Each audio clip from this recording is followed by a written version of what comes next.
Kuku Raadios välja öeldud seisukohad ei pea ühtima Kuku Raadio seisukohtadega. Te kuulate Kuku Raadiot.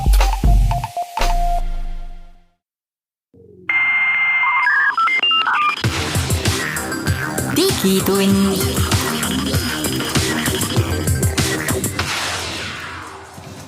Tere head kuulajad, 3. septembri Digitund alustab, kell on 7 minutit 11 läbi. Mina olen saatejuht Hans Lõugas, minu kaassaatejuht on Henrik Roonemaa, meil on täna külas Glen Pilvre ja üks külaline liitub meie saatega saate jooksul veel, olge kuuldel. Millest me täna räägime? Räägime natukene uudistest ja eelkõige sellest, et maailma kõige suurem tehnoloogiafirma Apple pani välja ühe kutse 12. septembriks ja me arutame, mis sellel päeval võib juhtuma hakata. Ning vaatame üle Facebooki nipid ehk kuidas üks tulevane erakond Eestis on inimesi justkui enda hulka lisanud Facebookis, nii et ei saa arugi. Täna lähevad paljud lapsed ja noored kooli, arutame korraks selle üle, kas ja milline telefon kooli osta.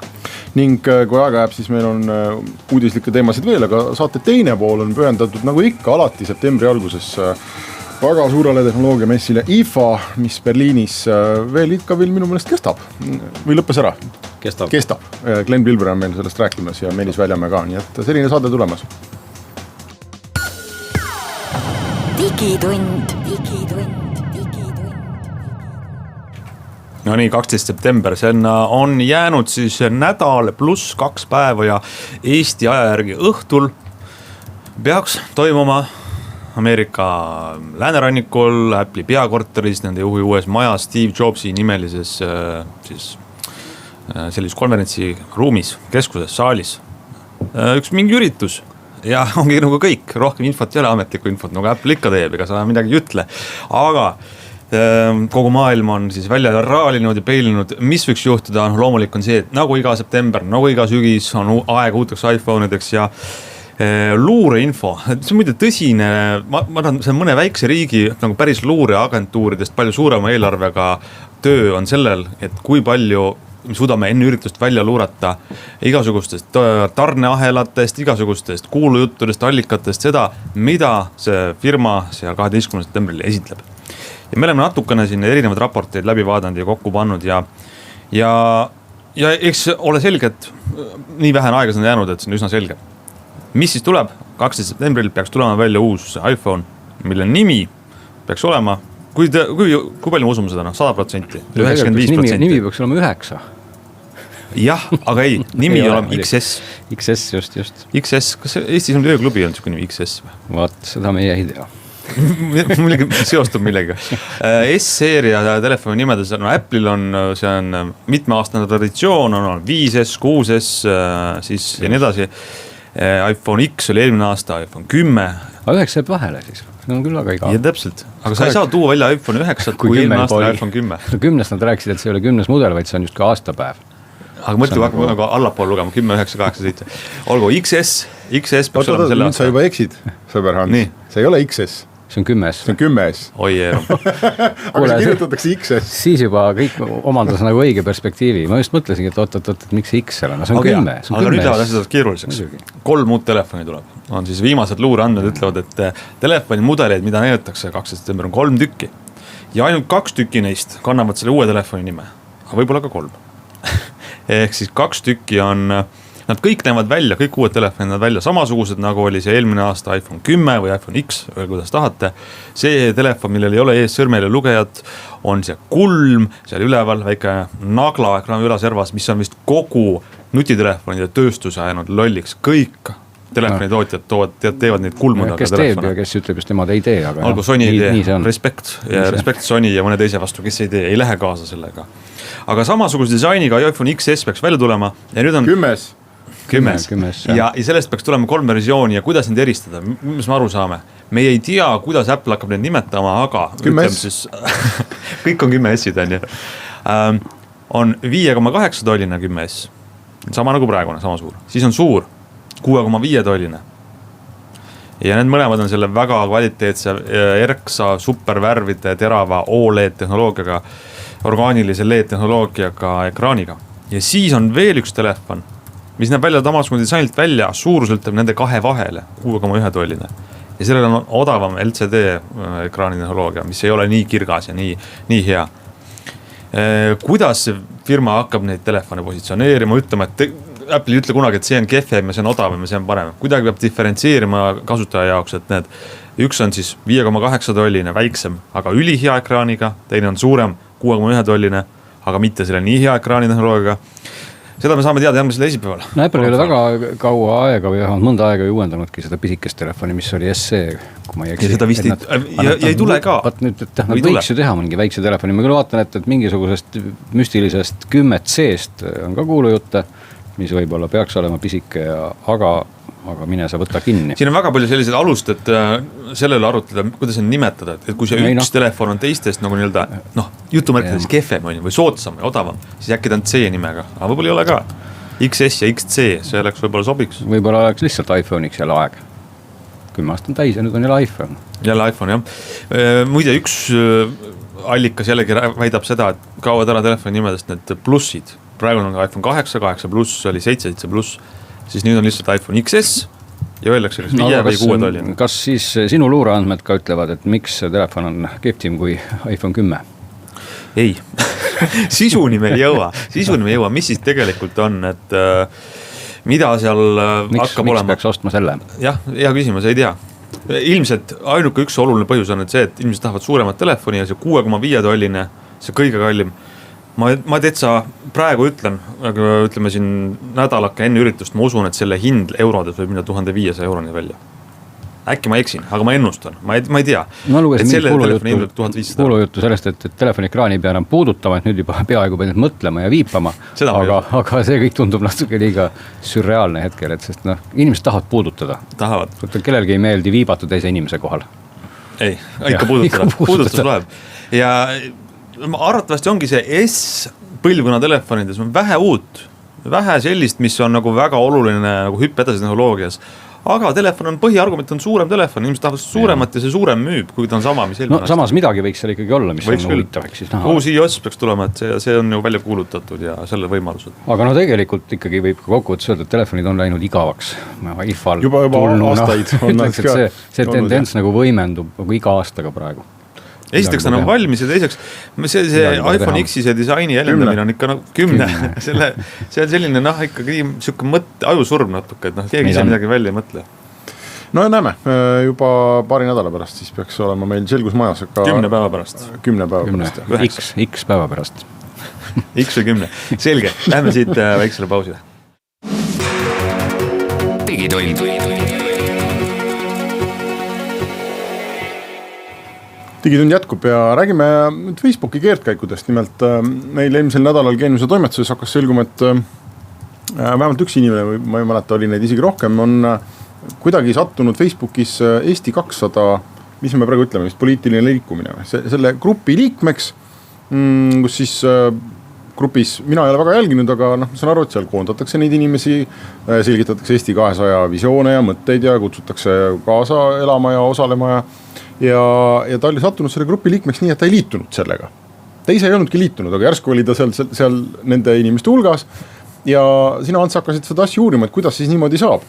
Et lõppude lõpuks me võime homme ärgata üles ja olla siin, kes teab, mis grupi liikmed Facebookis ja ilma, et me ise oleks liitunud ja teatud grupi liikmeks olemine mõnel puhul võib mõnede inimeste jaoks paista ka sellena, et sa toetad selle grupi mõtteid või arvan, et sa tahad seal osaleda. Väga otsene seos tavaliselt. Jah, ajakirjanikud võivad olla ka mingi grupi liikmed sellepärast, et on vaja kirjutada sellest või töistel põhjustel, aga see, siis kui nad ise liituvad sellega, tema ei olnud liitunud. Kuidas see skeem siis käib? Räägi, kui ma teen endale mingisuguse grupi, hakkan müüma tikutopse inimestele, kuidas me neid sinna lisan? Ja inimesed ise ei ole tikutopsed suvitatud, eks, aga Facebookis on 2 sorti lehekülgi. Üks on see, mille nimi inglise keeles on page, eesti keeles lehekülg, mille teeb mingi asutus, paneb sinna infot, seal saab kommenteerida, arutleda, aga sellel ei ole nagu liikmeid, et me ei kuulu selle lehekülga kokku, et me ei ole seotud, me võime seda panna like nuppu vajutada ja nii edasi, aga see on kõik. Seda teevad asutused ja ma ei tea, firmad, koolid, mis iganes. Ja teine asi on Facebookis on siis group.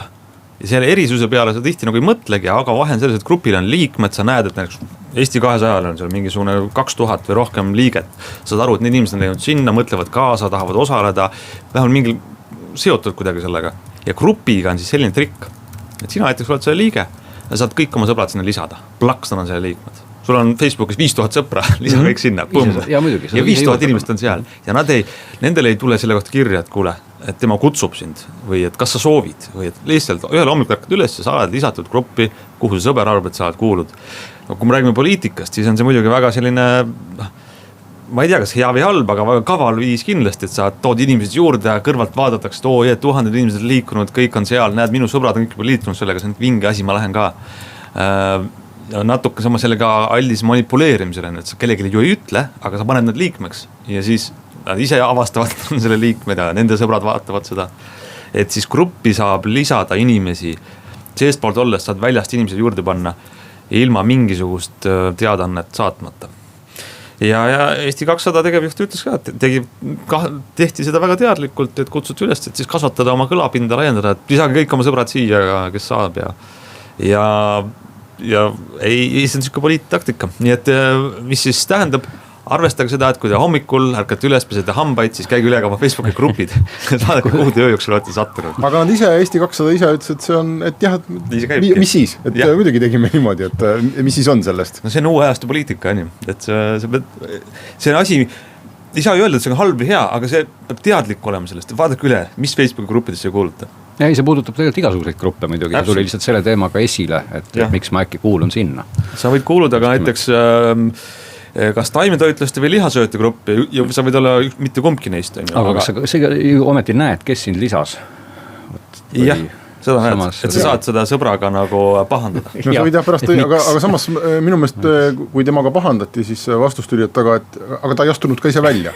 Mis ta siin kobiseb? Ärgu kobisega. Ma tegin väikse eksperimendi ka, lõin ühe uue grupi, panin sinna ühe sõbra ja siis läksid ise sealt grupist minema. Nii. Ja internetti jäi rippema üks uus grupp nimega Eesti 300, kus ainuke liige ja administraator ja kuningas oli seal minu sõber Martin.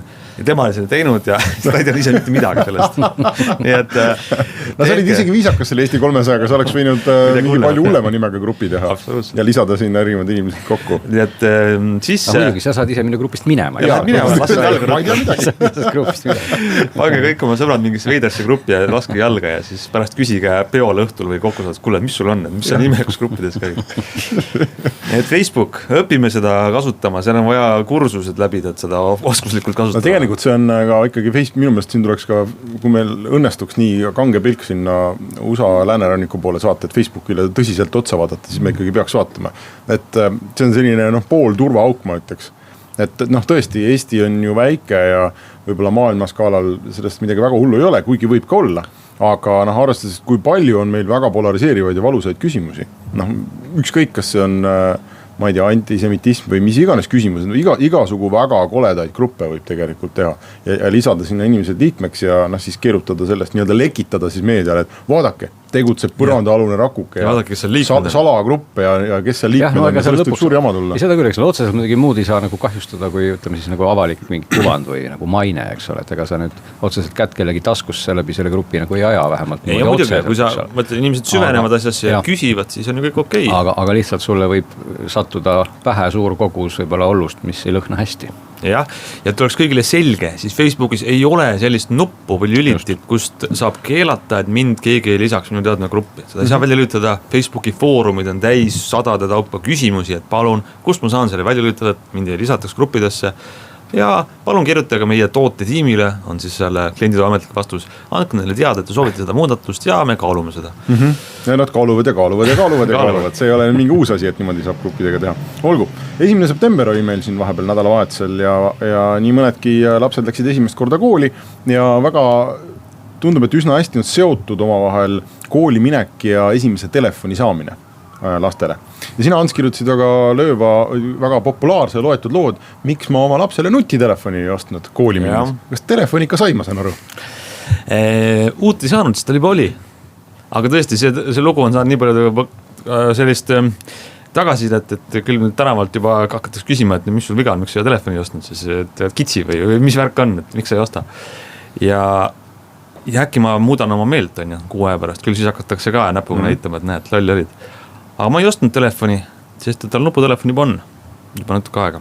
Eks sa ei ostnud üldse telefoni? Ei ostnud talle telefoni. Aga tal ju telefon on. Ja siis tal varasemalt on. Aga tehnilises mõttes siis tal ikkagi on nuputelefon. Aga miks siis mitte nutitelefon? Mis see sinu põhimõte seal on? Et miks telefoni vaja? Et lapsega saaks suhelda. Kui ta saab iseseisvamaks, käib ise äkki ringi kuskil kool, kodu, mis muud marsruudid ja ma saan seda nuputelefoniga hästi teha. See on lollikindlam telefon, esimeseks telefoniks. Kuku maha, ei lähe katki, ei lähe aku tühjaks 1 päevaga, levi on üsna okei. Igas mõttes nagu on vähem muret, saab helistada, sõnumit saata ja siis on see kõik muu, mida nutitelefoniga teha saab. Tänasel päeval veel ei ole tal vaja. Ei, see on tegelikult väga õige lähenemine, et nuputelefon ongi hea telefon. Mina kirjutasin lugu Digisse just, millist telefoni valida esimesesse klassi minevale lapsele. Mis need parameetrid olid? Ja tegelikult oligi raske valida, sest me küsisime operaatoritega, et kõigepealt andke midagi ja siis kõik pakkusid mudeleid, mis olid 5-6 tollised. Ja siis see on umbes sama, nagu ma hakkaks iPadiga helistama, eks ole, iga päev. Lapse jaoks. Ja, absoluutselt. Ja tegelikult sai ka võetud mõned nupulised telefonid, aga mida ma nagu avastasin, et mis on nagu puud, ongi puudu tegelikult odav, hea ja väike nutitelefon turult. Sellist asja ei olegi nagu olemas. On olemas suured halvad nutitelefonid, suhteliselt odavad. Ja siis on olemas võib-olla natuke väiksemad ja head, kuhu hulka läheks küll iPhone SE näiteks või siis Sony Xperia XZ Compact seeria, mis on kõik suht kallid. Ja nad ei ole ka nagu nii üliväiksed, aga nad on siiski väiksed. Aga sellist, ütleme, pisikest telefoni, mis võiks maksta vähem, mis lapsel oleks nagu äge kasutada, aga mida nendel nuputelefonidel ei ole, nad mulle väga sümpatiseerivad, et võib-olla eriti siin, kui sa vaatad veel Käti telefone, mis on ju sellised ehitusmeestele sobivad ja ilmselgelt ka esimese klassi poisile väga sobivad, sa võid nendega sõbrale vastu pead visata ja telefoni igal juhul erinevalt peast nagu terveks. Et iseenesest on see suur asi, et need võtsime ka sinna kampa, aga mis on äge asi ja mis on nutitelefonidel olemas, et võib-olla tänapäeva selline nuti lapsevanem tahaks hirmsasti ikkagi teada, mida ta laps teeb ja kus ta laps viibib ja seda poolt monitorida, et Google'il on ju väga kihvt teenus, mis nüüd ka Eestis töötab, on Family Link. See Family Link on tegelikult hästi kihvt asi, et sellega sa võid nagu kaugelt administreerida seda Android-telefoni ja ka iPhone'i, iOS-i seadet väga nagu lõpuni, panna seal paika igasuguseid piiranguid, sul on nagu täpselt teada. iOS-i sa ikka nii hästi ligi ei saa, ma arvan. Saab küll, see on Google'i enda nii-öelda äpp, mille sa tõmbad. Ei, aga ta ei saa iOS-i seadeid muuta läbi Google'i. No sa ei saa päris nii, et sa nüüd reaalajas tõmbad tal mingi telefoni tumedaks aga sa saad põhimõtteliselt telefoni kaugelt nii-öelda kustutada, põhimõtteliselt ikkagi seal möllata täiega ja võimatu on selles telefonis nagu ilma siis lapsevanema nõusolekuta midagi teha, et sa saad sinna pereringi lisada veel inimesi, et see ei koosne ühest lapsevanemast ja lapsest. Selle pika jutu mõte ongi see, et tegelikult Google on nagu näha selle peale päris hästi mõelnud. Ja sa saad nagu sellise päris kihvti funktsionaalsuse, kui sa nagu tõesti ikkagi tunned muret, kus sul laps nagu on või mis toimub. Et nuputelefonid täna nagu natuke kipuvad olema sellised, et nad nagu üritavad olla ka natuke nutitelefonid, mis on nagu minust kõige hullem. Ma vaatasin siin mingit pisikest Nokiat, seal on kamaluga mingid ilgelt nõmedaid mänge peal, mille kasutamist ma ei saa ju kuidagi piirata. Sest ma annan selle lapsele pihku, läheb mingi veel 5 minutit, ta avastab need mängud. Ja siis ta seal möllab nendega, eks ole. Muide, Family Link on hea asi, guugeldage kõik, kes on huvitatud, see on tõesti äge. Mis ma tahtsin selle teema korda öelda, et 2 asja, mis mul küsiti, ma tahan last jälgida, kus ta on. Seda ei saa teha nuputelefoniga ja see on õige, see ongi. Kui teie jaoks on see lapsi jälgimine õige, siis on muud ei ole. Aga minema pausile. Kui te suudate nagu lasta lapsest lahti, nagu meie vanemad tegid, siis läheme pausile.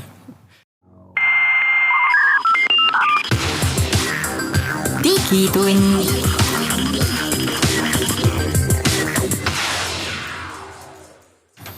Digitund läheb edasi. Räägime siis tehnoloogia uudistest ja ei saa üle ka ümber sellest, et eelmisel nädalal, vist veel augusti viimastel päevadel, hakkas Saksamaal Berliinis IFA, Internationale Funkausstellung, on siis Euroopa kõige suurem tehnoloogia mess üldse.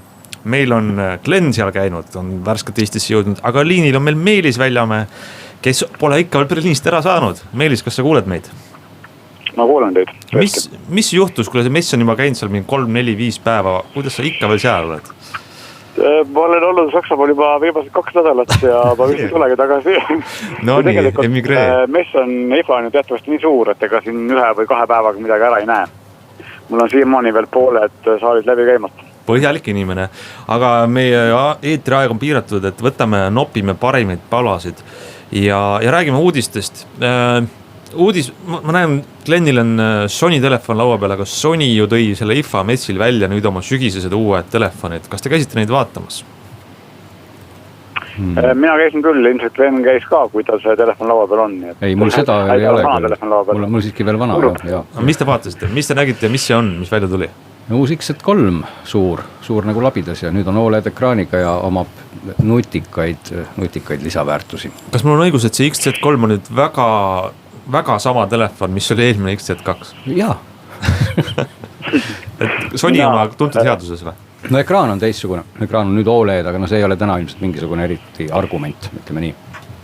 Ma mäletan, et kas eelmine aasta või aasta varem saime IFA-l Hansuga vaielda teemal, et kas kompakt oli hea või mitte ja mina arvasin, et kompakt oli liiga suur kompakti kohta. Selle aasta on kurb see, et esimest korda ajaloos oli välja kompakti. Just. Kõige suurem pettumus, et see XZ3 iseenesest on nagu selline igav, et ta on kaotanud sellise Sony isikupära või ta on nagu, näeb välja nagu HTC või... See on väga õige point ja ta pigem meenutab ka mulle natuke seda uut Nokiat, mis oli see 8.1 Sirocco, mis nägi ka välja nagu lihtsalt üks kallis Hiina telefon natukene. Nokia või ta on Sony kuidagi nagu sellest Sonist nagu on hakanud, ma ei tea, kas ta ei jõua enam kinni hoida või ei taha. No Nokiale võib selle andeks anda, kuna nad alles alustasid ja eks võtab aega, et oma selline stiil leigutada, aga Sony oli see stiil olemas ja ilmselt nad üritavad nagu teha, mis teha annab, et oma turuosa parandada. Kurb, et nad nii seda teevad. Rääkige, mis te Sony suures hallis veel põnevat nägite. Ma tahan juhtida juttu sinna, et ma nägin paari kajastust sellest. Mina sellest ei olnud ju seal ilmselgelt, et mingi väga põnev kell on neil väljas. Ei no neil on väljas, tegelikult see ei ole isegi mitte nüüd nagu selle aasta just väljas, aga see on natuke see kontsepttoode, aga ta oli nagu äge jah, sa mõtled ilmselt võib-olla seda kella, millel on kellarihm ja kellaplaat on täpselt ühesugused. Ekraanist, jah. Ekraanist tehtud kellarihm. No jah, põhimõtteliselt on e-paber, ehk et kui sa oled selline moe trendikas, ühesõnaga siis sa tahad, et su kellarihm ja kell näeks välja ühesugused, siis sa paned mingisuguse suure Snoopi näiteks nägu on sul selle siferplaadi peal ja Snoopi kere on siis kellarihma peal või mis iganes, et sul on nagu terve see... Äkki sinna saab kasulikku infot ka ikka kuvada? Jaa, tõenäoliselt sa võid jah, et kogu see asi on nagu üks tervik ja teine asi, mis Sonyl on ka siukene naljakas pool kontsepttoode on nuti kellarihm. Et sa võid panna selle kellarihma omal üksi käe peal, aga sa võid sinna kellaga sisse pista, kui sa tahad. Ja siis see kellarihm ise on nutikas. Aga see on asi, mida nad ei müü? Seda ma siin aru, et nad seda täna veel ei müü, see kellarihm oli küll väga valmis. Selge.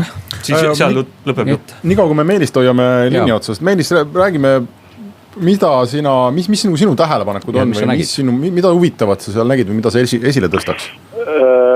3 asja võib-olla, kui me just rääkisime e-ingist, siis minu arust üks nagu ägedamaid tooteid oli Lenovo joogapukk, et ilmselt eelmine aasta mäletate, isegi olete näppinud kõik seda eelmist joogapukki, millel oli LCD ekraan klaviatuuri asemel ja Vacuumi digitizer sai joonistada sinna peale ja virtuaalse klaviatuuriga, nüüd on nad teinud täpselt sama asja, aga selle LCD asemel on e-ink ja üllatus, aga selle peal trükkida on täiesti mõistlik, et ta on ikkagi loomulikult virtuaalne klaviatuur, aga nad on teinud selle kuidagi oluliselt mõnusamaks, kui see eelmise aasta LCD oli, et mina näeks ennast nagu reisides sellise arvuti kasutama küll ja mingid artiklid kirjutamast, et ta on nagu kasutatud, ei ole loomulikult mehaaniline klaviatuur või selles nagu füüsiline klaviatuur, aga ta on nagu palju parem kui see eelmise aasta oma ja ta kaalub alla kilo, nii et selline ideaalne reisiarvuti. Veidi kallis on 1000 eurot, aga virtuaalne klaviatuur, kui sa vajutad, siis sa ei tunne ju näppudega midagi või?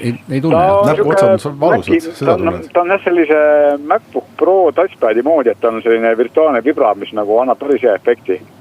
Et samamoodi ju ka Maci touchpad ei ole füüsilise nupuga, vaid on nagu virtuaalsega ja jätab mulli nagu oleks füüsiline nupp, et ta on enam selle klaviatuuriga sama efekti nagu üsna hästi hakkama saanud. Lisaks on see, et kui nad on e-ink, siis seda klaviatuuri suurust ja nuppude värvi, seda saab nagu veits muuta või kui hall või hele või tume see need nuppud on. Ja teine äge asi on see, et tal on peetud trackpad, ehk siis vaatad nuppu, trackpad ilmuks, kuna see on virtuaalne, ta läheb suuremaks ja uuesti tõmbad käima, tuleb see trackpad tagasi ja klaviatuur läheb suuremaks, nii et tegelikult nagu see väikse kesta sisse on ära mahutatud siis nagu suur trackpad ja suur virtuaalne klaviatuur.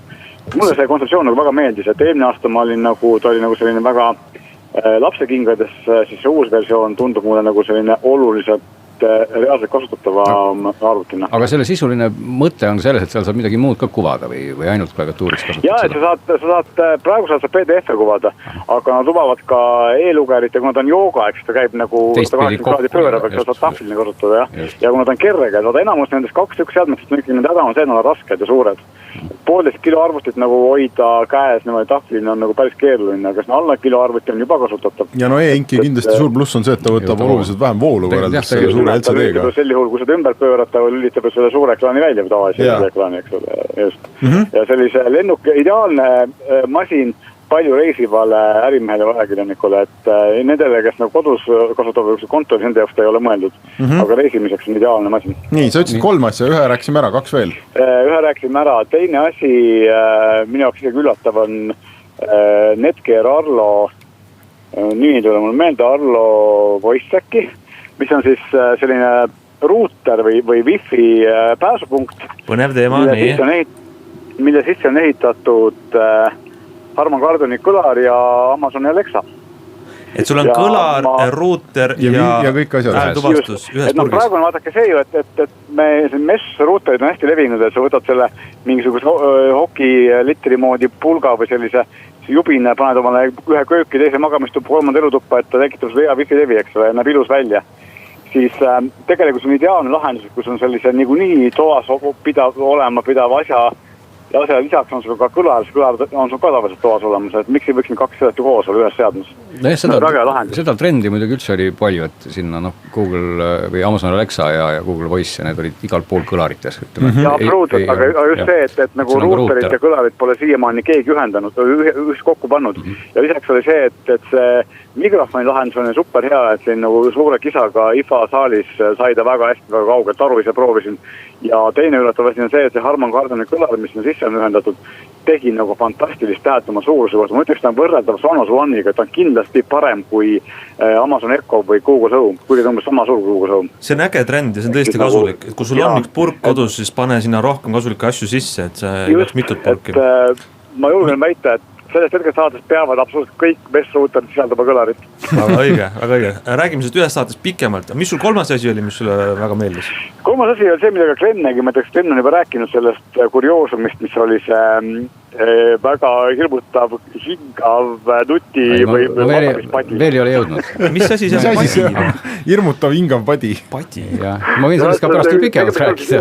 Unerobotiga üks Hollandi startup teeb sellist see suur tuba meenutav padja moodi asi, mille saad kaisu võtta, mis teeb sellist, liigutab üles alla, teeb sellist inimese hingamisrütmi, magav inimese hingamisrütmi. Põhimõtteliselt sul on kaisus nagu suur kaisukaru, kes hingab. Kas see on nii kaua rahustavalt? Ei, see tähendab, see võib tunduda nagu hästi totter, aga teistpidi vaata, kui sa nüüd mõtled, et sa oled nagu magama, loomulikult meil on võib-olla erinevad võimalusi kedagi kaisu võtta, aga fakt on see, et kui see kaisu võtta asi on nagu elus, siis tema võib-olla ei taha seal üldse sinu kaisus kaua olla veel ja veel hingata. Kuulge, see on nagu uudise Jaapanist, kus mehed abielluvad robotitega. Aga see padi tegelikult ei ole nagu üldse rõve, ta on väga kihvt ja mõnus ja pehme. Kas te proovisite seda kaisu võtta? Proovisin kaisu võtta. Meelis, sa proovisid ka või?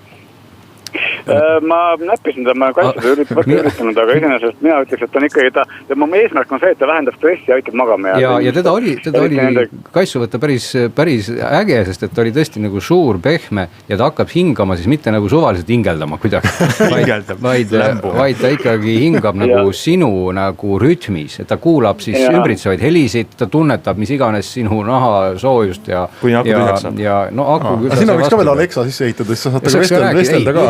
Kui ma nüüd ei eksi, seal mingisugune kõlari teema oli sul ka sees. Kõlari on sees, nad mängivad vaikimisi, mängivad mingis meditatsioonimuusikat, aga saad sinna ka oma asjade juurde panna. Loomulikult. Aga minu jaoks ta jätkis ikkagi sellise creepy mulje või ta on selline asja lahendamine kuidagi teistpidi. Ma arvan, et kui... Oota, mis selle nimi oli, Meelis? Ma võin selle nime ka siit mul tekkis kohe huvi minna midagi soetama. Sleep robot või mingi siuke oli. Somnox oli see tootja igal juhul. Meelis, sina oled ju, arvestades, et sa töötad Euronixis, et ma pean küsima sinu käest, et kas seal teleri maailmas või sellises audio-video maailmas ka üldse midagi oli näidata töötajatele või ei olnud? Ma kirjutasin selle kohta lausa artikli ja ma ei ole seda veel avaldanud, aga see varsti tuleb ja selle nimi oli see, et elust parema pildiga telerid on kohal ja see on fantastiline. Ehk siis 8K on igal pool. ja loomulikult see tähendab seda, et telerid hüppavad jälle pildist või siis sisust ette, eks ole, et kui me just saime nagu enam-vähem talutavalt kohad, kus me 4K sisu saaksime, siis nüüd on nagu 8K telekad olemas, et muidugi 8K prototüüpe on näidatud ju aastaid, aga nüüd on siis nagu ikkagi olemas esimesed telerid, mida nagu tegelikult päriselt Samsung ja LG plaanivad nagu müügile tuua. Jah, no seal... Siis areng ei seisa.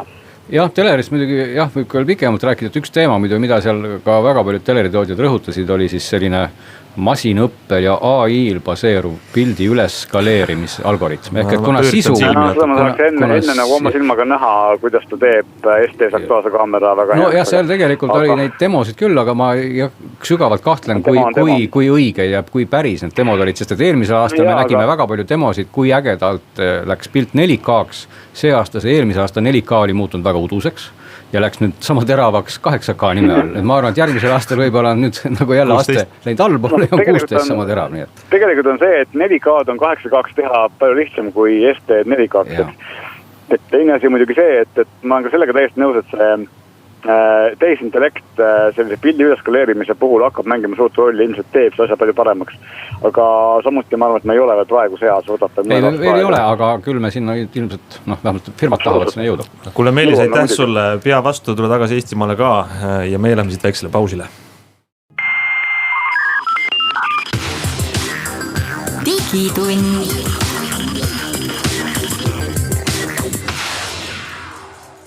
Digitund tagasi eetris, saate viimane veerand, räägime IFA tehnikamessist, kus näeb kõike seda. Siiamaani veel näeb, kes tahab, lennake Berliini, vaadake, mis meie tehnikapargis muutuma hakkab aasta jooksul. Telekad me rääksime ära, või kas ütlesid, et kas 8K, mis on olnud, see on siis 4 korda suurem ja teravam pilt kui 4K, mis praegu poodides on. Kas see 8K on nüüd poodides kohe müügil ka? Või no LG-l oli päris OLED, Sharpil oli neid ridamisi, Samsungil on siis QLED, mis teadupärast ei ole LED, vaid on ikkagi LCD on ju, aga ka siis 8K. Et eks need on muidugi nad tulemas, aga see kõik on natuke täna selline, et lihtsalt tootja üritab leida konksu, mis haagiks ostja rahakotti, on selle nimi. Et lihtsalt nagu 4K on täna läinud tavaliselt igasse telefoni või sinna televiisorisse, eks siis nüüd lihtsalt proovitakse leida midagi, millega seda justkui õigustada seda 8K-d, aga see tänase õigustus on ikkagi natuke hõre, olgem ausad, sest need demostendid, nagu ma rääkisin, need ei ole tegelikult väga tõsiselt võetavad, sest need 4K pildid, mis seal olid võrdluseks udusena ja läksid 8K-st teravaks, see oli ikkagi, see ei ole olnud 4K on ikka ise ka terav. On küll terav, et loomulikult need intelligentsed pildiparandused, LG boxis oli need tõmmatud nii-öelda algosadeks laiali, et näidates, kuidas see algoritm töötab, eks ole, et ta tõepoolest proovib pilti vaadata nagu inimene, et kui ta näeb, et seal on puud, siis ta teab, et puudel on lehed, siis ta isoleerib justkui need lehed ära näiteks oksadest, ta saab aru, et lehed on sellise mustriga, ta saab aru, et seal on mingi papagoi, siis see peab olema sellise värviga, ehk et ta põhimõtteliselt nagu nii-öelda teeb selle pildi siis inimlikus mõttes nendeks asjadeks, mis seal on ja igat asja siis vastavalt selle asja nagu tekstuurile muudab paremaks. Nii et kui hästi see toimima hakkab, aga eks see tulevik võibki, ma isegi mõtlesin sinna kanti võib-olla minna, et kui meil 8K jõuab siia alles päriselt 10 aasta pärast, mis pole üldse võimatu, kui me vaatame täna, mis ringhäälingus toimub, eks ole. Sa mõtled nagu sisu mõttes? Ja Netflix jõuab võib-olla enne, aga kes teab? Et sisu mõttes, et siis võib-olla tõesti on telekad juba lõpuks nii targad, et kui ma lähen filmin oma ST kaameraga karu ja siis ma vaatan seda pärast 8K telekas, siis telekas teab väga hästi, mis liigist karus on ja mis värvi karvad tal on. Nüüd oskab selle karu väga hästi 8K karuks teha. Nii et võib-olla seal ongi see võti, eks ole. Et kui sellest nagu messist võib-olla rääkida niimoodi tervikuna, mida sa ei ole küsinud, mida kõik võib-olla küsivad, mis on läbiv teema, siis ma ütleks, et selles mõttes sellist võib-olla tavatarbija jaoks nähtamatu läbiv teema ongi see tehisintellekt. Okei, ma ei taha sellest rääkida. Sellest räägime iga nurga peal ja sellest tootjad tahavad metsikult palju rääkida. Ja see tundub nagu nii selline. Samas see 8K iseenesest tegemist ei ole ju mingi, selles mõttes ei ole tegemist mingisuguse müstilise tehnoloogiaga, et ma vaatan siin praegu, et kui palju ta näiteks internetiühendust, kui laia internetiühendust vajaks. Ütleme 4K korda 4. Ja ütleme siin, sõltub pakkimisest ka, aga ütleme 50-100 megabitti. No jah, see võiks olla siis, kui sa täna saad hea 4K, see võib 25. Ilmselt ta pakitakse võib-olla rohkem kokku, et saab sealt alla ka, on ju. Aga meil on väga palju Eestis juba tegelikult neid kodusid, kuhu see 50 või 100 megabitti ju tuleb sisse, et teatud teenuseid annaks nagu väga hästi striimida. Aga ütleme, ma saan aru, et Ants kohe hakkab karjuma, aga ma ütlen seda tehisintellektivat ühe sõna veel. Mida seal siis jälle LG Keynote, kui ma eksi, aga vahet pole, millest rõhutati alati on see, et kui täna on nagu masinad sellised, et ma ostan omale masina ja see hakkab kohe vananema.